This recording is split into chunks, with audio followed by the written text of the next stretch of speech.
What's up, guys? Today I want to go over the best controller settings for Black Ops 6. It's a game with a lot of movement with this new Omni movement system, and you're gonna want the right settings, or you might get smoked. Okay, so first of all, I play bumper jumper tactical. Okay, button layout is pretty much preference. Some people play claw, some people have paddles, yada yada, things like that. I play default controller with bumper jumper tactical. I love it. It allows me to, do everything that people can do that play completely claw or have paddles, but I can play default. So I can just use my regular controller. I don't have to buy a $230 scuff or anything. But anyways, that's what I recommend. That's what you should try if you're looking for an option that's not buying a $200 controller. Give it a try because you're going to be able to keep both thumbs on the thumbsticks at all times and still maintain movement and hit all the other buttons. I also do play claw a little bit too. Along with it, but I didn't originally, and it's good for even non-claw players. So that's what I'm going to recommend there. Stick sensitivity. I mean, a lot of pros are still playing on 6, and 6 is perfectly fine. In this game, I really wouldn't go lower than 6, or you might run into some issues tracking people. I usually play on like 7 if I'm wanting a little bit higher sense in these last few games. But on this game, I actually just went up to 8. I feel like people are really flying around, and I'm playing really fast myself, so I like 8. 7 is good. I wouldn't go any lower than 6 though. And if you want to go higher than 8, feel free, whatever you're comfortable with. But you don't want it too high to where you can't control your aim. So just keep that in mind. After you've got your sensitivity figured out, I recommend controller vibration off. Really personal preference on this one. Trigger effect. Also, if you have a PS5 controller, probably just turn this off. You really definitely don't want that on if you're going for actual performance and not whatever getting the effect. Dead zone inputs, these are important.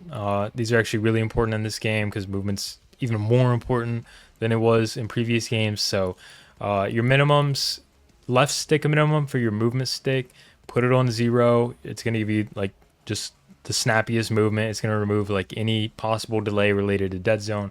So put that on 0. I mean, if you wanted it on like 1, 2, or 3, it might be okay. If you have some like crazy stick drift or whatever, then of course address that.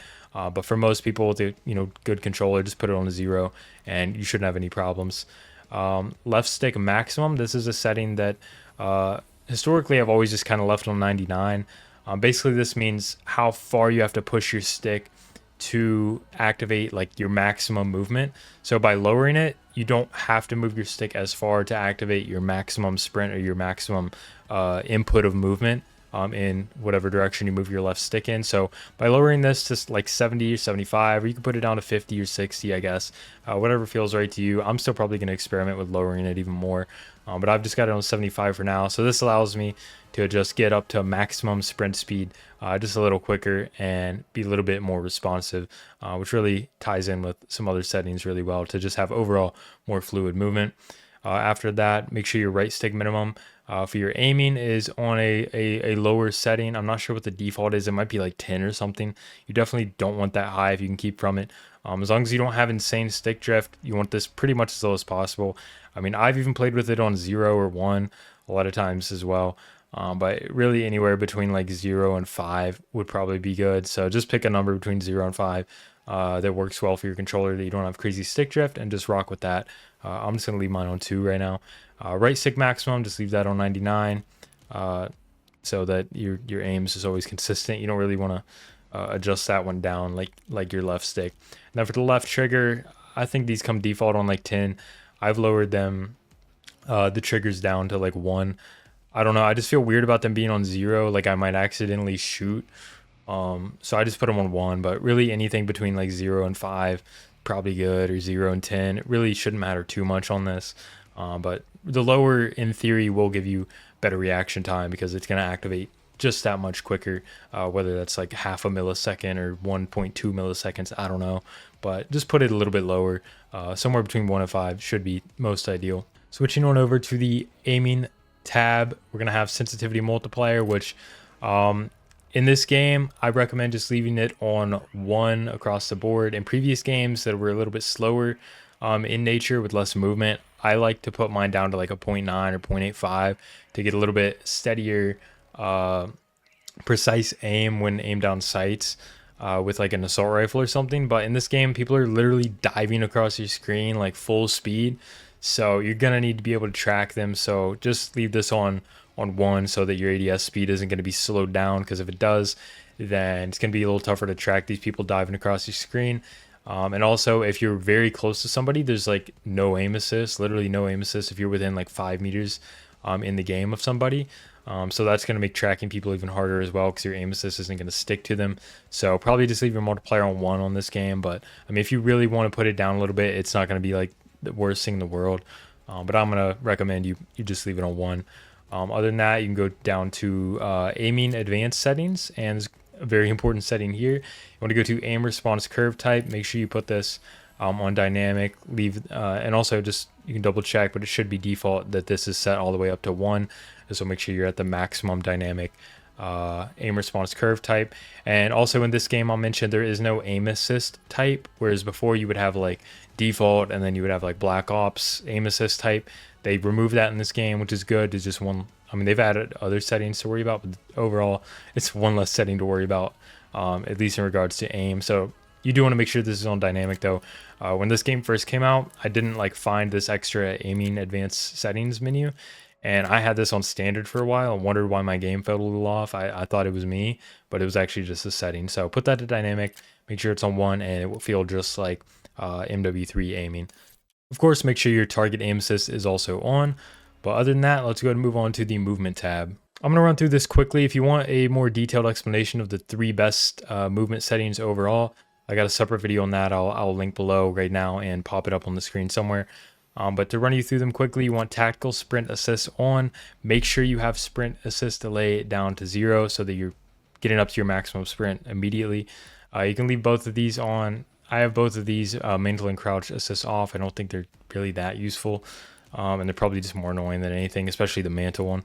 Automatic airborne mantle I personally have off. Really important one here is slide and dive behavior.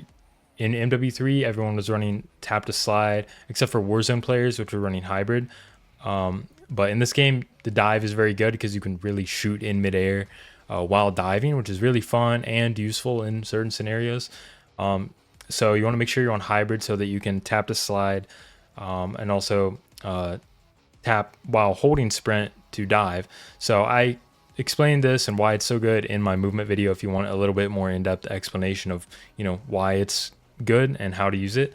But make sure you have that on hybrid. If you really just don't like diving, you can just go back to tap to slide, would be the other best option here. That's going to give you the quickest slide. But if you're trying to, you know, go for performance and be able to dive and everything, hybrid's the one you're going to need. Otherwise, if you go down to movement advanced settings, you could turn your grounded mantle off if you wanted. But the most important things here are sprint restore you want on, slide maintain sprint you want on, and then tactical sprint behavior. You can put this on a single tap run for, and all of these settings will just help you with your overall movement fluidity. Other than that, that's pretty much it for the movement tab. Let's go to move on to the combat tab. It's not really too much here. Weapon mount activation, I mean, I just leave it on default. I used to do double tap ADS, but I mean, this isn't even very important. And in rank play, you're not even going to be able to use it. And then combat advanced settings, this is really the only place you might want to look at something. Sprint cancels reload does come default off. I personally like it on, but again, that comes down to preference, like some of the other settings. But really, I mean, you could look around here, make sure your interact reload behavior is on tap to reload, unless you like prioritize interact, which is what you're going to want when Warzone comes out. But anyways, that's pretty much all the controller settings, everything I know and have learned in these last several hours of the last day or two playing the game, watching the game, seeing what other people were using, and just kind of figuring the game out. Because at first it honestly felt very foreign with the Omni movement, and some of these new settings felt a little weird, but I've got them pretty dialed in now. So this is a pretty updated video. Hopefully this helps you out. Again, if you want to see the movement video where I go into a little more depth on some of the movement settings, go ahead and click that link below. Anyways, thanks for watching. As always, leave a like, comment, subscribe if you enjoyed, and I'll see you guys next time.